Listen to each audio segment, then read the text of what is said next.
Thank you, Chairman.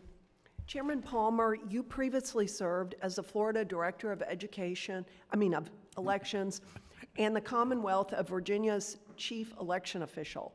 What is the starkest contrast between how those states collect their ballots and California? Well, I think that the starkest difference or the contrast is sort of the results early voting and election day plus pre-processed absentees are ready to go on election night. The mail ballot model really and ballot box issue allows those ballots to be returned either by the mail on election day, which will then take 7 to 10 days into the certification period, or a ballot box, which then those ballots still need to be processed. So you already have the results when you're voting in person or early voting or pre-processed absentee with some deadline. Those ballots are ready to go, and those results will be ready to go on election night.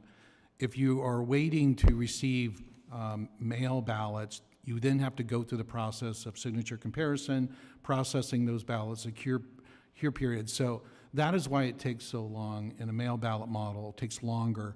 Large populations in large counties, you're going to have a large number of issues in getting those ballots tabulated and the results out. And so it just pushes the results later into the period.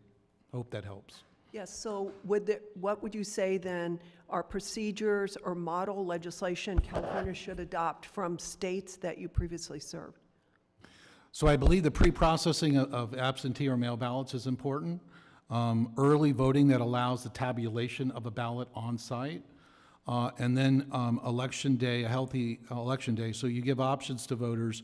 I also think that there should be a deadline for absentee or mail ballots prior to election day, and then they should be returned by election day. That allows voters to know that if they don't have the option to return their ballot by mail or absentee, that they can still vote in person.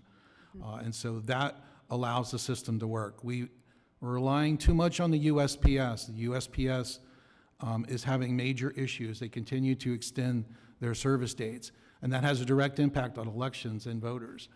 You'll find in a lot of mail ballot states that voters do no longer trust the United States Postal Service to get their ballots in on time. So they're going to return it in person or a ballot box. Again, when you return a ballot by mail box, it still's got to go through that entire process of processing as if it was a mail ballot. And so I think that those are some of my recommendations for a state trying to make that process more efficient on the front end. Thank you. And Mr. Gilbert, can you please expand on how the Voters' Choice Act has complicated ballot counting for election workers by allowing numerous different ballots to be submitted in one voting location? So when previously you would just go into your precinct and vote, now a vote center has to supply any given ballot to any voter. So for instance, if you live in my area, if you live in Coalinga and you're in Fresno to work and you're at the Fresno Vote Center, they have to provide your ballot for the city of Coalinga. When typically you would have to be nearer to your home. So now that vote center is in charge of sorting that ballot, which is nothing like the Fresno City ballots around it.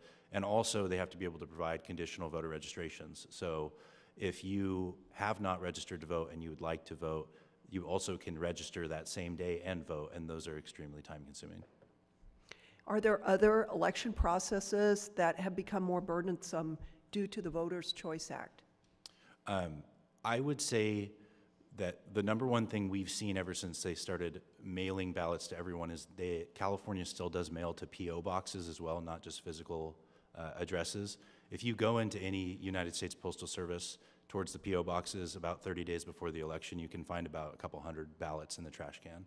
So I think that's a security concern and one of the things we've seen since the change in procedure. Thank you, and I yield back, Chairman.